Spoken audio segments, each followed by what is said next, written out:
हाँ, बीजो प्रश्न આવ્યો કે સાચા સંત કોને કહેવાય, કે સાચા સંત કોને કહેવાય?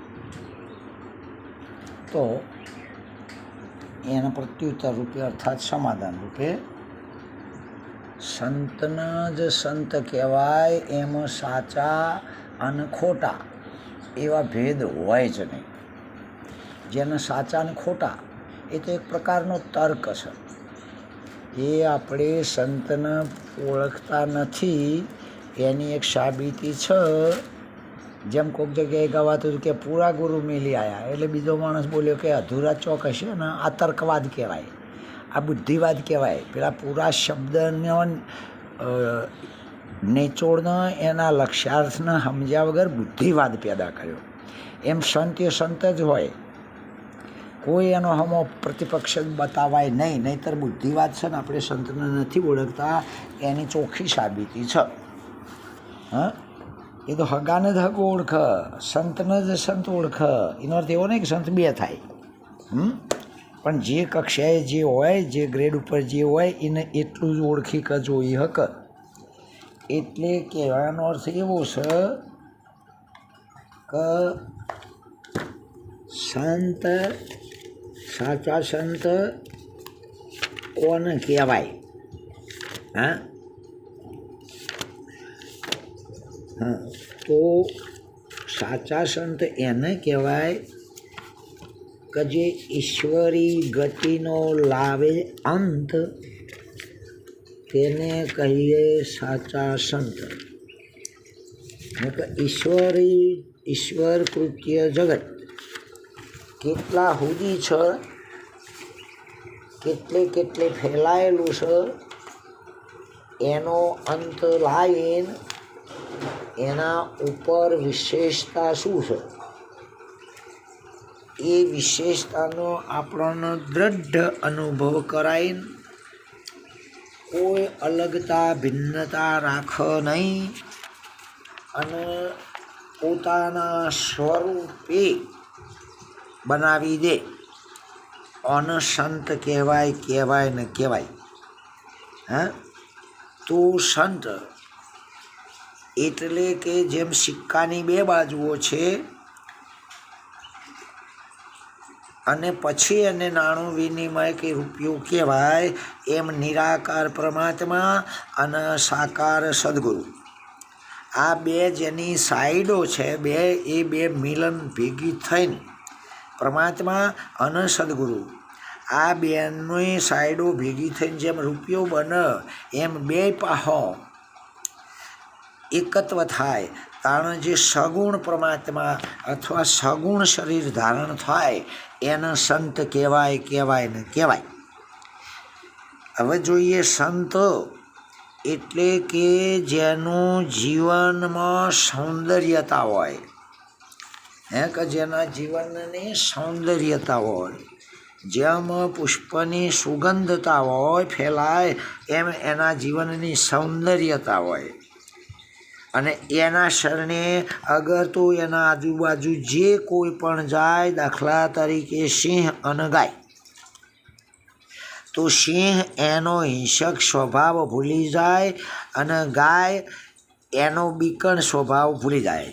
બે એક થઈને જેના શરણે અગર તો જેના આજુબાજુ પોતાના સ્વભાવો ભૂલીને એક થઈને બેહન શાંતિ અનુભવ, અને સંત કહેવાય. સંતનું જીવન એટલે સૌંદર્યતા, જેમ કુદરતી સૌંદર્યતા ખીલે. હા, ચોમાસાના દિવસે તમે જોજો હમી હોજે કે સંધ્યા થાય ત્યારે કુદરતી સૌંદર્ય ખીલ્યું હશે. એમ જેનું જીવન સૌંદર્યવાન હોય, એટલી બધી જીવનમાં તનમન વાણીથી ધીરજ હોય, ધૈર્યતા હોય અને ભક્તિ યુક્ત એટલે ભક્તિ સહિત વત્તા વિશેષતામાં વિજ્ઞાનના મત સહિત અને જેના અંદર ધર્મ વિશેની શૂરવીરતા હોય એને સંત કહેવાય. સંતનું જીવન જેમ પ્રચંડ હિમાલય હલ નહીં એમ એનું જીવનરૂપી વસ્ત્ર પ્રચંડ હોય.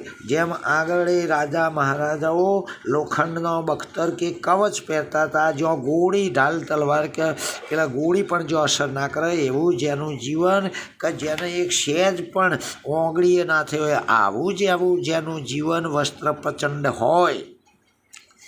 જે ચૈતન્ય એટલે પ્રજ્ઞ અને દૂરદર્શ્ય એટલે દૂરદ્રષ્ટિ જેની હોય, હા, ખાલી દેહ દ્રષ્ટિ નહીં, દૂરદ્રષ્ટિ હોય એટલે જેને વિશાળતાનું ભાવનાનો નેત્ર હોય. જેમ કાપડ તાણા વાણાથી ટકેલું છે એમ જેનામાં સંપૂર્ણ શ્રદ્ધા હોય, હા, અને એ કાપડ શ્રદ્ધાથી વણાયેલું હોય. જ્યાંમાં ત્રણ નદીઓનો સંગમ થાય છે એના ત્રિવેણી સંગમ કહેવાય. એમ જેના જીવનમાં જ્ઞાન, ભક્તિ અને કર્મ એ ત્રણનો સમન્વય સંગમ થયેલો હોય એના સંત કહેવાય. જેમાં થાવર તીર્થો હોય એમ સંત એ સર્વ ભાવનાઓ પૂરું કરનારું જંગમ તીર્થ છે. એ હેડીને આપણા ઘેર આવે છે. જેમ વસંત ખીલે એમ જેનું જીવન વસંતની જેમ ખીલી ઉઠ્યું હોય એ સંત છે. જેના સ્વભાવમાં શીતળતા હોય, ઝાડ નેચે ગમે એવો રખરખ કરતો આવનાર જીવાતમાં જ્યારે બેસે અને હાશ થાય, હા, એમ એના સ્વભાવમાં શીતળતા હોય. શરણે અગર તો એના ચરણે જનાર સર્વ દુઃખ માત્ર દ્વૈત માત્ર ભૂલી જઈને એને પોતાના શાંતિનો હાશનો અહેસાસ અનુભવ થાય. જેનું સ્વરૂપ અગર તો જીવન આખું સ્વચ્છતામય હોય, ચારિત્રશીલતા બિલકુલ પ્રકાશમાન પવિત્રતાવાળા હોય અને વાણીમાં એટલી બધી મધુરતા હોય જેની અંદર કોઈ પણ જાતનો દાવ પેચ હોય જ નહીં, કોઈનો લાભ ઉઠાવીને પોતાનું ધાર્યું કરવાનું આવી જેની વાણી જ ના હોય, જેની વાણી મધુરતા ભરેલી હોય, મીઠાશ ભરેલી ફક્ત ના હોય, હા, એવાને સંત કહેવાય. સામાન્ય માણસ પોતાના જીવન અગર તો વ્યવહાર માટે ઉપાધિ આવે ત્યારે રડે છે. જ્યારે સંત જગતના ભલા માટે જેમ ચલત ચક્કી દેખતે એમ જગતનું હિત થતું હોય તાણે સંત રોતો હોય.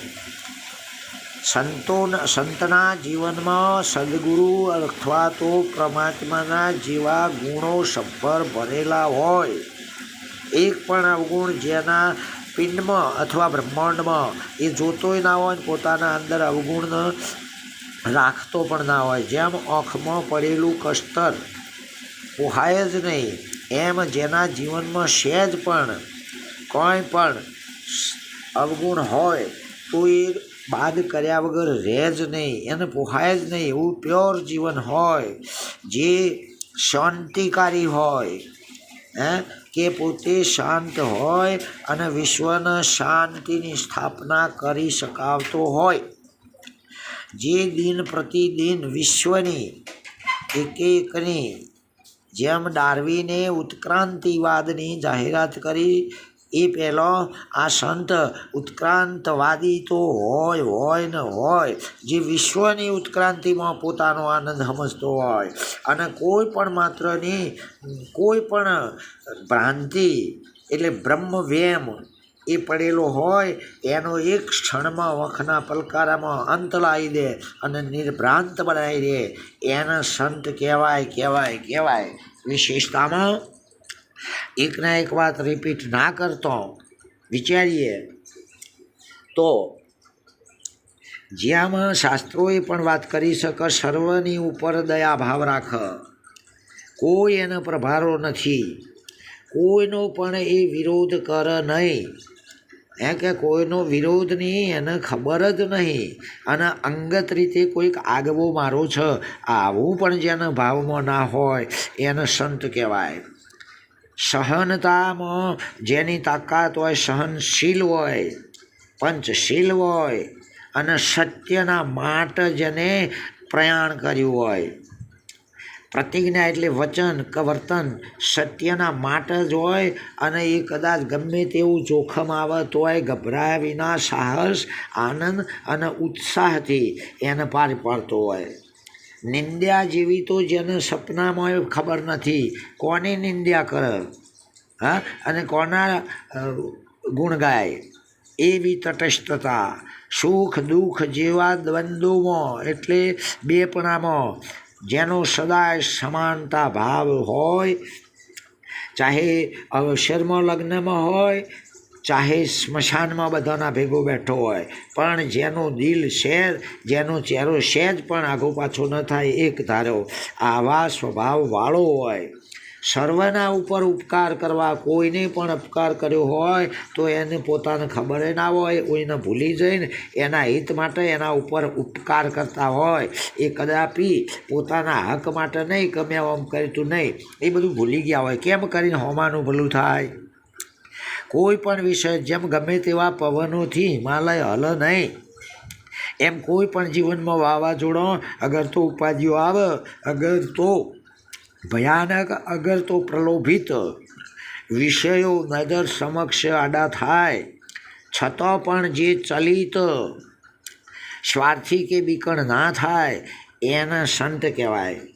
ઇન્દ્રિયો ઉપર જેનો વિજય હોય, 10 ઇન્દ્રિયો ઉપર કંટ્રોલ હોય, ઇન્દ્રિય ચિત્ત મહિમાવાન અને સત્યના મહિમા માટે જ જેને જીવન આંદર્યું હોય, જેનું ચિત્ત જુઓ તો ચિત્તમાં કોઈ પણ વિષયનો ચાળો ન હોય અને બિલકુલ ફૂલના જેવું કોમળ હોય. ફૂલના રેસાને તમે અડોને ચીમડી જાય આટલું બધું કોમળ ચિત્ત હોય. ચિત્ત પવિત્ર હોય, બિલકુલ નિષ્કામી હોય, કોઈ પણ પ્રકારની આશા ઈચ્છા અપેક્ષા કે કોઈ પણ હોય નહીં એવું નિષ્કામ કર્મ એને ચાલુ રાખ્યું હોય. જેમ બને તેમ આહાર ઓછો હોય, જેમ બને તેમ ઉડકાર આવે એવો ભરી ભરી નહીં. આ તો કોઈ ભૂતોનો ભંડારો નહીં અને ખાતરનો ઉકેળો નહીં. એમ શરીર કદાચ જુઓ તો શુક્લકડી હોય, સ્વભાવ અને મુખ જુઓ તો ઉદાસીન હોય. ઓછી નિંદ્રા, જેમ બને એમ ઊંઘ પણ ઓછી. એ 4-6 કલાક ઘોર નહીંતર તામસિક પ્રકૃતિ ઉત્પન્ન થાય. જે સદાય સ્થિર હોય કોઈ પણ વાતે એ ચલિત ના થઈ જાય ઓને સંત કહેવાય. અને જે સદાય સદગુરુ સંત ધર્મ અથવા જગતના હિત માટે જ જે પ્રવૃત્તિ કરતો હોય સર્વ ભગવત પરાયણ જેને કહેવાય. જે એક પણ શ્વાસ પોતાના સ્વરૂપના ધર્મને ભૂલ જ નહીં એવો જેમ જાનવર 4 ખાધા પછી વાઘ ઉડે એમ આવી રીતે એને પોતાના પાસે જે સદગુરુ દ્વારા કૃપા થઈ એનું સતત મનન સ્મરણ કરાય જાય. કોઈ પણ પરિસ્થિતિ આવે અગર તો ના આવે પણ સતત એ સાવધાન હોય. એટલી સાવધાનીથી જીવન જીવે કે જેને કોઈ જાતનો આક્ષેપ અથવા ઓગળી અડી ના જાય, કોઈ એને કલંક અડી ના જાય. આવી રીતે એક સાવધાન રહેતો હોય, ગંભીર હોય એટલે કોઈ પણ બાબતમાં ઉતાવળીઓ થતો ના હોય. સંકટમાં એટલે કોઈ પણ જાતનો ખબર ના હોય ને એવા દુઃખો ઉપાધિઓ આપતો હોય તો એ રોઈને રોતડા ઘેર બતાવતો એકબીજાને પર ઘેર વાતો કરતો ના હોય. આવો ધીરજવાળો હોય. ભૂખ અને તરસ અગર તો કોઈ પણ શોકમોહ જેવા વિષયોને જેને ખબર જ નહીં અને જે બીજાને મૌન આપતો જ હોય, પોતે મૌન લેવા માટે એને પોઈઝન સમાન, જેને પોતાને મૌન મળે તાણે એને ઝેર સમાન લાગે. પણ બીજાને મૌન આનવા ચાહે પછી બાળક હોય, જાનવર હોય કે પછી કોઈ વૃદ્ધ વડીલ હોય, પણ છતાંય મૌન આપવા માટે સર્જાયેલો છે. એકની સાથે મિત્રતાના બધા જ મારા છે, કોઈ પર આવ્યો નથી. અને સ્વભાવમાં બિલકુલ કરુણ હોય. કાચબાનો ઉપરનો અંગ કઠણ હોય પણ અંદરનો અંગો તમે જોજો બિલકુલ કોમળ હોય. એમ કરુણા સ્વભાવ હોય. એનું જીવન સાત્વિક પ્રધાન હોય, જ્ઞાનવાન હોય. એ જ્ઞાન કોઈને બતાવવાનો ડર ના કરતો હોય, એને બોલીને જ્ઞાન ના હોય, એનું શરીર જ જ્ઞાનમય થઈ ગયું હોય. આવું આપણા શાસ્ત્રો પણ કહે છે. હા, બીજું કે સંત એને ના કહેવાય કે એકને હળી કરીને બીજાનો બગીચો ભેળાઈ નાખવો, પેલાનો હરિયાળો છોડ ઉપાડીને પોતાના બગીચામાં લઈ જવો, અને સંત ના કહેવાય. ના કહેવાય એટલે ના કહેવાય. કોઈ જ ભેદ જેને ના હોય એને સંત કહેવાય. હા, હું કોઈ પણ પુરુષના શિષ્યવૃંદમાં અગર તો કોઈના અંદર ધર્મ સંપ્રદાયોમાં આગા પાછી કરીને કોઈનો પણ મન ભાવ કે દિલ તોડાવતો ના હોય, અગર તો પોતાનો જ ઝંડો ઊંચો રાખવાની જેને ભાવના જ ના હોય અને બીજાને નેચો પાડવાની ઈચ્છા પણ સ્વપ્ને ના હોય, એને સંત કહેવાય. હા, બીજું કહીએ તો દર ખોદ કોઈ અને આઈને પડ્યો રહે કોઈનું ખોદેલું દરનું મહેનત ન આઈને પડ્યો રહે બીજો, એમ કોઈનો બિલ્ડિંગ મકાન માર્યો અને ત્રીજો આઈને પડ્યો રહે. આ સંત નથી. સંત તો ઝૂંપડું જ્યાં હોય ત્યાં એ એકલો જ રહેતો હોય છે. હા, બીજું કદાપી કોઈને પણ છેતરવા અથવા તો ગુરુનાથી વિશેષ થવા, ગુરુના વચન ઉપર પગ મેલીને ઉલ્લંઘન કરીને જ્ઞાની થવા માટે જે મહેનત કરતો જ ના હોય એને સંતોષ જ છે કે મારા ગુરુથી વિશેષ, પરમાત્માથી વિશેષ, અગર તો આ જગતથી વિશેષ બીજું કશું કોઈ છે જ નહીં, તો હું બીજી કઈ વિશેષતા ક્યાંથી લાવીશ અને કોને બતાવી દઈશ. આમ કોઈને બતાવી દેવા માટે કશું કરી શકતો ના હોય, એમ સર્વમાં સમાન દ્રષ્ટિ કે વર્તમાન રાખ એને સંત કહેવાય. હા, બીજું કે સંત હોય એ આખા વિશ્વનું હૃદય કહેવાય, જેના ત્યાગ ભાવના, હા, જેને કોઈની પચાવવાની ભાવના ના હોય પણ હોય એ બીજાને સમર્પિત કરી દેવાની ભાવના હોય, એમ સમગ્ર પોતાપણાનો હદ બોર્ડર જ્યાં અડતી હોય એ સમગ્ર પ્રભુ ચરણ અથવા તો સદગુરુ ચરણ અથવા તો કોઈ પણ જાતની થાવર જંગમ પ્રોપર્ટી હોય એમ જેમ બને એમ જગતના હિત માટે ખર્ચી નાખતો હોય, પણ જગતનું ભેગું કરીને એક બાજુ લઈને પડ્યો રહેતો હોય એ સંત ના કહેવાય. બીજાના માટે પ્રોપર્ટીને પ્રાણ પણ હોમી દેતો હોય, જીવન એટલે શરીર પણ હોમી દેતો હોય. હા, અને શ્વાસ એટલે આખા જીવનમાં જેટલા શ્વાસો ખેંચાય બધાય પર હિત માટે થતા હોય અને સંત કહેવાય.